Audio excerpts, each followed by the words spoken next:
Well, we're in the Middle East, so you know what that means. An overly stacked card for the guys wearing the white pajamas in the front row who don't even pay attention to the fight, starting with Marek Bujlo versus Denzel Freeman.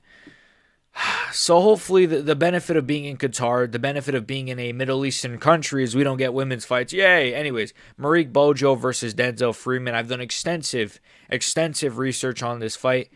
I'm going to go Marek Bujlo. Now, don't ask why I'm picking him. Don't even try to inquire, I guess is the word, on why. But just go with my prediction, okay? Marek Bujlo is going to win a really great first-round finish. Just, put that on your parlay, all right, bud? Because, I've been on a great streak of picks, right? I picked the DDP to beat Hamza Chimaev and Ankalaev to beat Pereira and JDM to beat Islam. Anyways.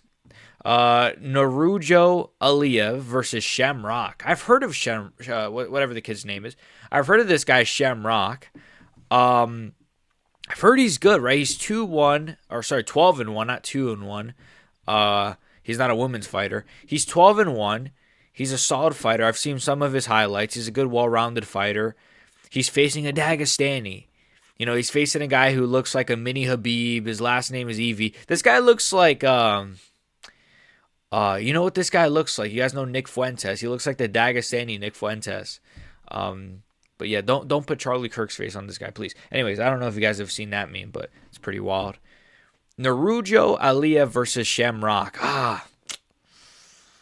in the Middle East, man. Are they going to give Shem a crafty decision? Is it going to be that close? Do I trust Shem to win this? I do.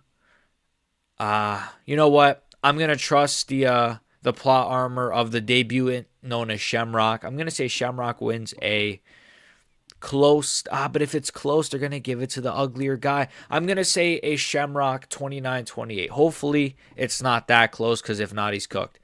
Ryan Loder versus Ismail Naurdiev. So, obviously, the son of the Iron Turtle, Ismail Naurdiev, versus the son of Almabayev is the kid's name, who just got fraud checked recently. But anyways, both of these guys are all right. I don't know. I'm just going to go Ismail Naurdiev, right? I've seen him just...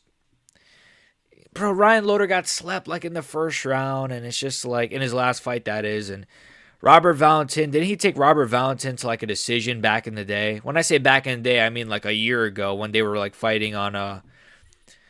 Robert Valentin, right? Actually, to be fair, he TKO'd him in the second round. Ooh, okay, that's actually not too bad. So he's 1-1, right? He's 1-1. I think didn't he win the Ultimate Fighter or some crap? Ismail Naurdiev is okay. Also, sorry for my voice. It's been kind of gone since the last pay-per-view, so sorry about that. I think I'm just gonna go Ismail Naurdiev. No, I'm going to go Ryan Loder. I actually trust his grappling. Even though he got slept in his last fight, I do trust his grappling to be good enough to be able to out-wrestle Ismail Naurdiev. He's got solid pressure. I know he got slept, but, both guys lost their last fights. It is what it is. Bekzat, oh my God, what? Did you guys know? Did you guys know this was on this card? Holy shit. This is a freaking insane fight. Bekzat Almakhan versus Aleksandre Topuria. Oh my gosh, this is an insane fight. Wow. Yeah, what did I say, bro? We're in the freaking Middle East. We got to overly stack these cards. This is already better than UFC freaking 311. What was the one with JDM Belal? That was an atrocious card. But yeah, Bekzat Almakhan, man, I rate him very, very, very highly, bro. I think he's really good. He got a first-round KO in his last fight against Brad Katona. He had a solid performance against Usman or Umar, whatever. What's his name? Umar, yeah, the guy that's the son of Merab. Yeah, Umar Nurmagomedov. Solid performance against him, right? I think he dropped him momentarily, Umar does kind of have a tendency to get dropped. I'm just saying, Mario Batista dropped him, and now Merab dropped him, and Bekzat Almakhan. Anyways, Aleksandre Topuria. What's crazy is that there is a reality we could get a Topuria versus a Nurmagomedov. Oh, that's actually crazy. If Aleksandre Topuria goes far at bantamweight, him versus Umar in the future would be crazy. But This is so tough because we've seen more of Bekzat Almakhan than we have of Topuria. But from what I've seen of Almakhan, he can get held down. We saw it against Umar. He can get held down. Yes, he has KO power. Yes, he's good on the feet. I don't think he's as technical as Topuria. He might have more power maybe than Topuria. I guess just judging by the fact Topuria took Kobe Thickness to a decision. So he did take him to a decision. He beat him, and it was like, 30-27, but it wasn't the most impressive. But he does have the grappling advantage, in my opinion. I think he is the better striker, but maybe he doesn't have the better power. I think this will be a very tough-fought scrap, but I'm going to say an Aleksandre Topuria close decision, where I can see people even saying they should have given it to Almakhan. What a robbery. Because I think that's what would happen. I think if these guys fought, and it is close, I think they would just give it to Topuria. I'm not, I don't know. I think this is going to be a close, very, very close, maybe a split decision, but I think Topuria is going to get it. I think the power of Almakhan is not going to allow Topuria to just go forward and really just, try to KO him. I also don't think Topuria has the same power as Ilya. Actually, I don't know, but we haven't seen it yet. So, but then again, with Ilya, you would have thought the same thing, because he took, what's that guy? Yusuf Zalal, right, to a decision back in the day. And he took Josh Emmett to a decision. Who would have predicted the guy that took Josh Emmett to a decision would KO Charles Oliveira, Max Holloway, and Volkanovski back to back? So it's sort of like you never really know until you see it. But still, I think it's going to be a very close decision. I think Topuria's grappling will be the factor. I think his slightly more technical striking will be the factor here. And I think the power of Almakhan, though, will keep Topuria back, and it will keep the fight close and even. But I think Topuria is going to edge it out. Speaking of edging, we're edging in this one. Rafael Kakera versus Abdul Rakhman. So just judging by the name, you would think I should probably pick the guy on the left. Let's see. Abdul. So this is his debut. Abdul. These are the guys that be commenting after, like, brother, you said Makhachev would lose, and it's just Abdul some shit. It's always the same names. Abdul, Muhammad. Shout out to the Muslim people. Shout out to the nice, good, respectful Muslim people. Much love to you guys. Not the guys that harass me, right, when Makhachev wins a fight. Anyways, Rafael Kakera. Isn't this guy, like, really shit? He's on a 3-fight losing. Yeah. I only know this guy because he's shit. So I'm gonna pick Abdul, whatever, to get like a first round sub. Let's Nicolas Dalby versus Saygid. Oh my god, man, these names are killing me, chat. This guy is 22-2. He's on a 5-fight winning streak. Nicolas Dalby, I do rate, but at this point, man, is he kind of? It's one of those where it's like he's been in a lot of wars. He's not a lot, but like he got slept in his last fight. The Renat fight was a war.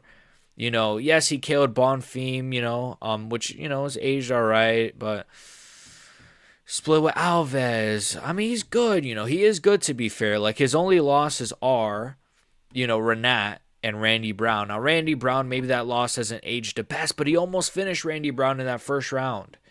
And then Renat, I thought he won that fight against Renat. So I do rate Nicolas Dalby very highly. But his opponent, man, just look at that name. It's his debut. I don't know. I get vibes like his opponent's going to come in here and just smoke him or something. I don't know. But Dalby's a tough guy to debut against. Dalby's a really, really tough guy to debut against. Should I trust the Saygid, Isaac, whatever his name is? I feel like I just said the N-word by accident. 22-2, 5-fight win streak.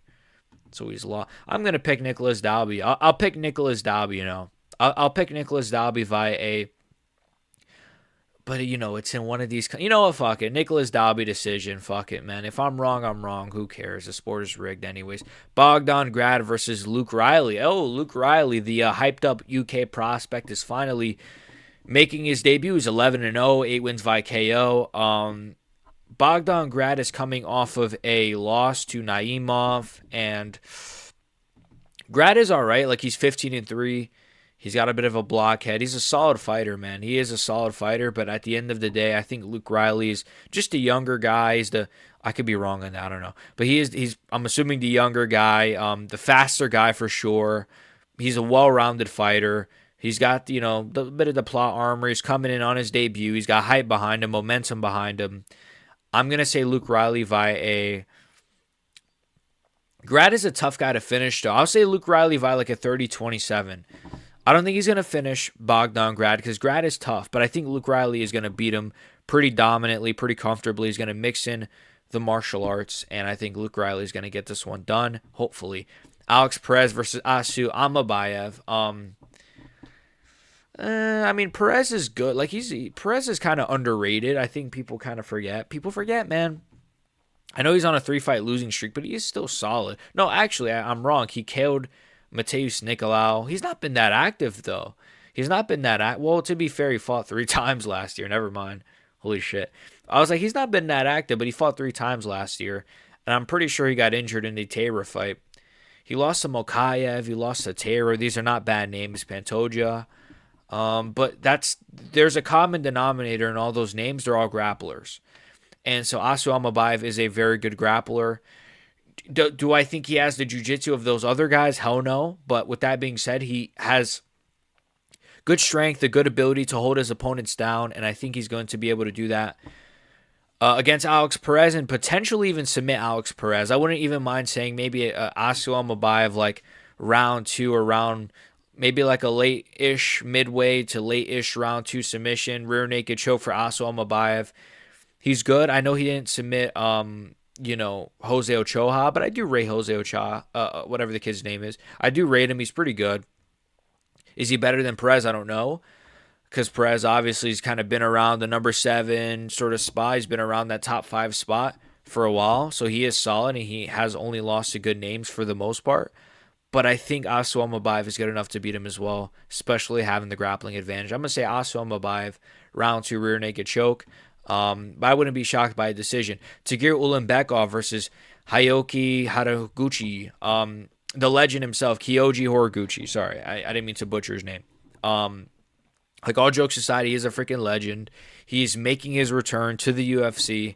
Last time we saw him was 2016. That is insane that he's still been active for the last 10 fucking years. That's wild, bro.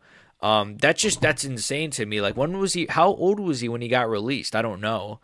I don't even know how old he is now. Don't call me a casual. But he's a legend. He's obviously had a great career at Ryzen. I checked out some of his highlights. I mean, he got like a good like rear naked choke sub, and his striking looked very good over there. He didn't look slow or washed or anything. Do I trust these guys coming from, these other promotions to get it done? I mean, it's tricky. It is tricky. But Tagir Ulanbekov, he barely beat Azat Maxim. I don't think he did, actually. I thought it was a robbery. Clayton Carpenter he beat. Cody Durden he beat. This is tough, man, because I can just see a Tagir Ulanbekov kind of like a boring decision win. But Horiguchi, I could see Horiguchi also kind of schooling him a little bit, like Horiguchi's got good ground game, man. Like he was, that's one of DJ's best wins, you could argue. And a lot of people say, no, dude, like, no, bro, like, Horiguchi gives problems to a lot of fly. You know what, bro? Yeah, I'm going to say Horiguchi, man. I'm going to say Horiguchi wins. I'm going to say Horiguchi wins a decision. I think his grappling is very good. I think his defensive grappling is very good. His striking is obviously very good. Ulanbekov, I don't really rate him as a striker. Like, he kind of has a tendency to get pieced up a little bit, and he's not the best striker. He kind of panic shoots when it gets a little bit tough, like one of those kinds of typical Dagestanis. I'm kidding. No, I'm not. Yes, I am. No, I'm not. I think Horiguchi's going to win, but I think it's going to be, I hope not too close. Again, whenever it's close, I'm like, they're just going to give it to the OV or the EV, which is why I don't want to say that it's going to be close, but I could see it being relatively close, but I still think Horiguchi's going to get it, even with that being said. So I'm going to say Kyoji Horiguchi, just being the well-rounded, crafty vet he is. Like, again, if I'm going to sit here and say, one of DJ's best wins is Horiguchi, and Horiguchi would give proms to, current flyweights, and maybe he's not in his prime, but, like, now he's back. He looked good at Ryzen, man. Like, he's going to win this. So I'm going to say Horiguchi, 29-28 close decision. Sergey Spivak. Ooh, this main card is pretty good, actually. Versus Shamil the Blob Gaziev. He's back. He is freaking back. We've been waiting for this return since, man, this is crazy. I can't even believe my eyes, man. Like, this fight, ooh, this one's going to make me a little bit emotional. I've really been waiting for Shamil's return, bro. Like, especially after what happened to Jack and what happened to Drickus and what's, it's not been a great year for me, so, like, for Shamil Gaziev to return is just awesome. So I think Shamil Gaziev, all jokes aside, you know what? Sergey Spivak, right? He's coming off of a loss to the GOAT, Waldo Cortez. I know black, Papi. I know black. He also lost to Jailton Almeida. First round KO is a terrible look, especially the way Almeida's been looking recently. And even before that fight, it's not like Almeida's a KO guy. Tybura, you beat. Gone, you lost to. He's a kind of a perpetual gatekeeper, right? I'm going to say Shamil. I think Shamil is good enough to beat Sergey Spivak. Like, this is where Shamil breaks into that top 5. This is where Shamil versus John Jones happens at the White House, and he sleeps John Jones, and that's the story. But I'm going to say Shamil Gaziev wins. Is it crazy that I'm going to say Shamil Gaziev first round TKO? Is that a crazy prediction? His striking looked pretty solid in his last fight. I know it was against, Thomas Peterson. I know, but Thomas Peterson is like a fucking legend in the streets. In the streets of Chicago, man, this guy's look, I think Shamil's gonna win. I think Shamil Gaziev is gonna win. I think he's just in a better form. He's getting in better shape as well. Like, all jokes aside, like, he looked in really good shape his last fight. His striking is good. His power is good enough. And I think he's going to sleep Sergey Spivak. A clean right hand, right out in the open, kind of like his last fight. Maybe it's more of a TKO, like he drops him and then, a little bit of hammer shots. Maybe he jumps on him. He kind of puts that belly fat on him, ground and pound. But I'm going to say Shamil the Blob blobs his way to a first-round finish. Jack the Joker Hermanson versus Mitsubek Orobai. To me, this is the lock of the card. I mean, geez, man, my predictions ain't been pretty recently, but I am going to say Orobai. I'm glad Orobai has moved up. He can't make lightweight. He's too big for lightweight. Not that he's too big for lightweight, but he just can't even make it. Like, he missed weight massively in his last fight. And Jack Hermanson is just, it's not even like, look, Jack Hermanson's crafty, but I think these younger guys are just better than Jack. I really do. I think, I think they are, man. I know that. Wait a minute. Isn't Jack Hermanson a fucking middleweight? Hold on a minute. Wait. Yeah, wait a minute. Okay, Jack Hermanson is also, so Jack Hermanson's moving down to, okay, I'm really confused now. This is even worse, man. This is even worse in my opinion. Jack Hermanson, a guy who's already a bit, I wouldn't say chinny, but like, yeah, he did get chinned in his last fight. You're moving down a weight class against the guy who's moving up a weight class. Yeah, what is this? I'm going to say Orobai by like a first round, like easy rear naked choke. I think he's going to be a little bit patient on the feet from both. Orobai maybe lands a few shots, goes for a double leg, gets it. Or maybe maybe backs him up against a cage with some striking, gets his back, rear naked choke. Like, I think it's going to be easy, bro. Maybe I'm wrong. Maybe this ages poorly, but I'm going to say Orobai first round rear naked choke. The Mystic Wanderer himself, the 1000 BC or whatever the fuck fighter. I think he's going to win. I think Orobai is going to Orobai his way to a win. And I think that's that. Jack Hermanson moving down a weight class when you're already, it's weird decision making, but that's fighters. That's UFC fighters for you guys, man. They're just not smart people. Volkan Ozdemir. Okay, here's where it gets crazy. The biggest fight of the main card. Volkan Ozdemir versus Alonzo Menifield. Volkan Ozdemir versus Alonzo Menifield. I don't rate Alonzo Menifield at all, man. He's awful. Like, isn't he like in his 30s as well? And like, he's always just kind of been like around, like he'll lose, win, lose, split here, KO. Okay. He's just like, he's awful to me. And even when he wins, it's just not impressive. When he loses, it's like he gets slapped. He's just awful. He's so ass. I'm going to pick Ozdemir, brother. I'm going to pick Big Oz. I'm going to pick Big Oz, man. I think Volkan Ozdemir is going to win. Like, I just don't rate Alonzo Menifield. Ozdemir's lost to better names, I think, as well. Like, I don't know, man. It's just, what the fuck you want me to say? Ozdemir's the better fighter, I think. I think he's still the better striker, the more technical striker. He's still got a little bit of power in his hands. And even if Alonzo Menifield maybe could make it boring the way that Olberg did, that's a possibility, but that's not really. I'm not going to bank on that. I think Volkan Ozdemir is going to win. I could even see like a Volkan Ozdemir. You know what? Maybe like a Volkan Ozdemir round 2, like TKO or something. That's not a bad take. I don't think that's a bad pick at all. I don't rate Alonzo Menifield, man. I think he's kind of easy to figure out if you're halfway decent. You've seen him lose to people halfway decent, so I think he's going to lose to Volkan Ozdemir. And I think it's going to be a round 2 TKO. I think Ozdemir, maybe the first round will be patient from both. Maybe Alonzo will land some. Maybe Alonzo will just barely edge it out. But I think round 2, Ozdemir's just going to take his fucking head off, hopefully. Some shots, maybe against the cage or out in the open, whatever the fuck. I don't know. Belal Muhammad, Ian Gary. Oh, my. I still don't really know my predictions for these fights. We're gonna talk our way through it, all right? Fuck, this one is the one that stumps me.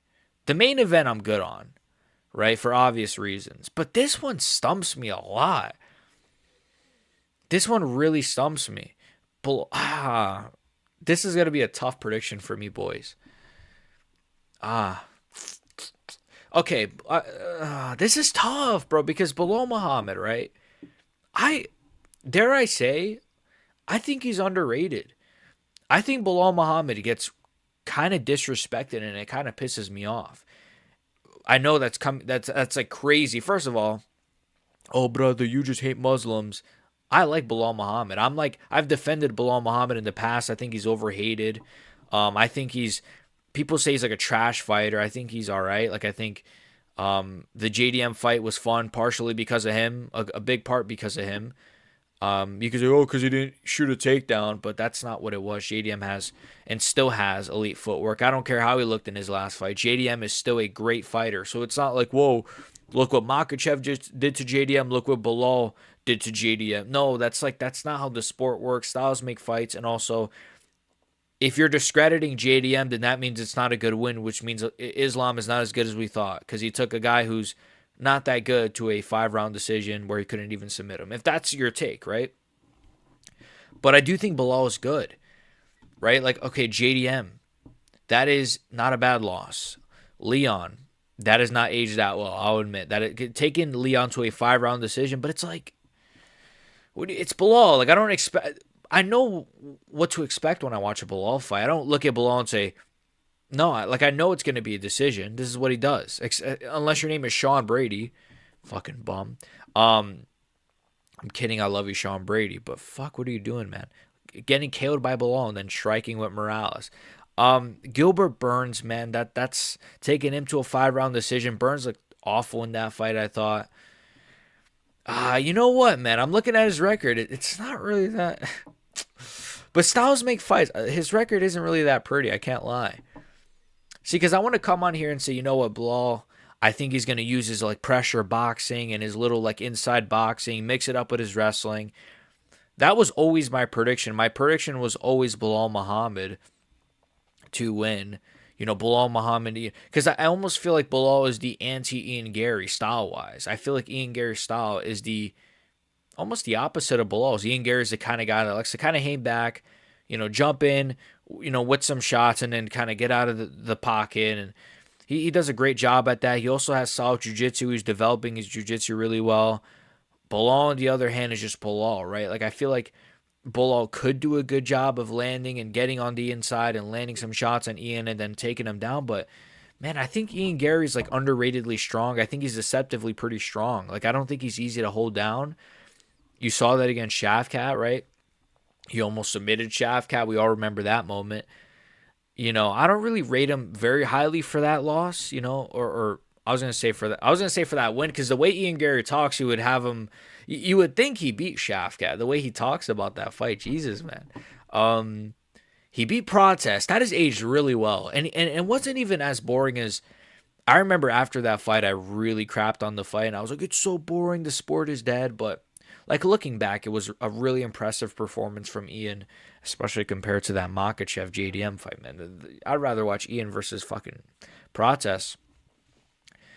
The Shavkat fight, though, it's like, man, like Shavkat, if he really did have like one ACL in that fight, it's not really the best look. He didn't really look good in that fight.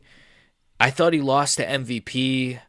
He beat Jeff Neal via split. See, even Ian Gary's resume is not the best. You know what? Let's not look at resumes, right? This is gonna be a really tough fight to predict, and I'm on thin ice when it comes to my predictions lately. So it's sort of like this is tricky for me because I don't want to be wrong on this one. I don't really care, but also I do care because there might actually be a BXG curse. I think I'm gonna go Belal, man. I don't know. Gary looked good in his last fight, man. Like he did, and he does have power, but he's had close fights with guys that are just and so is Belal, you know, right? To be fair, and Belal's taking mid fighters to decisions where you're like, oh, it's typical Belal, but fuck, I don't know. I'm gonna say, fuck, this is really tough. Why am I struggling with this one? Do I even care this much? Do I care? I do care. Obviously, I wouldn't be doing this video. I would just not even predict this card. I could just do a video on like fucking anything else. But I do care about these fights. I'm going to say Belal.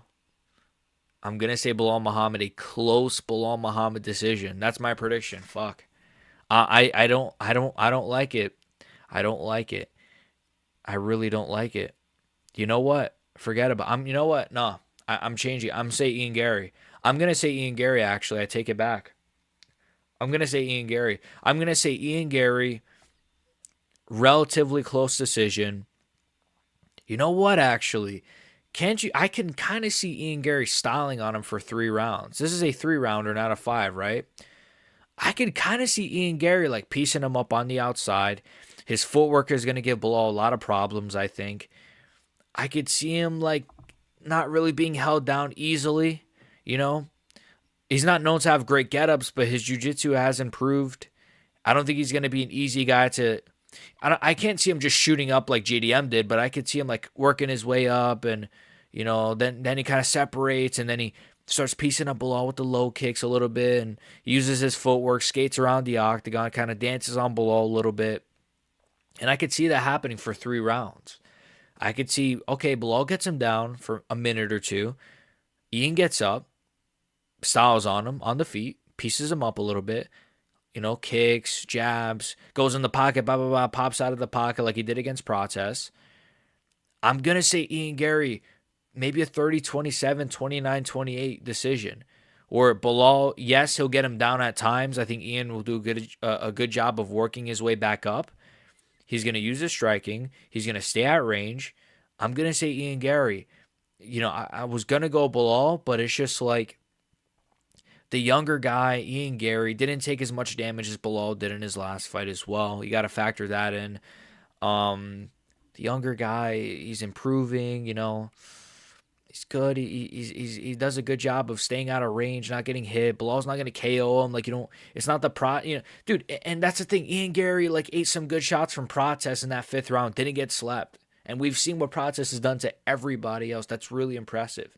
So I am going to say Ian Gary, 29-28 or a 30-27 decision. I think Belal's only success will probably be maybe some uppercuts here and there, and maybe he holds down Ian Gary for like a minute each round. But I think Ian Gary's just going to keep getting up, working his way up. It's not going to be JDM style get-ups, but he'll work his way up, and he's just going to separate, piece him up.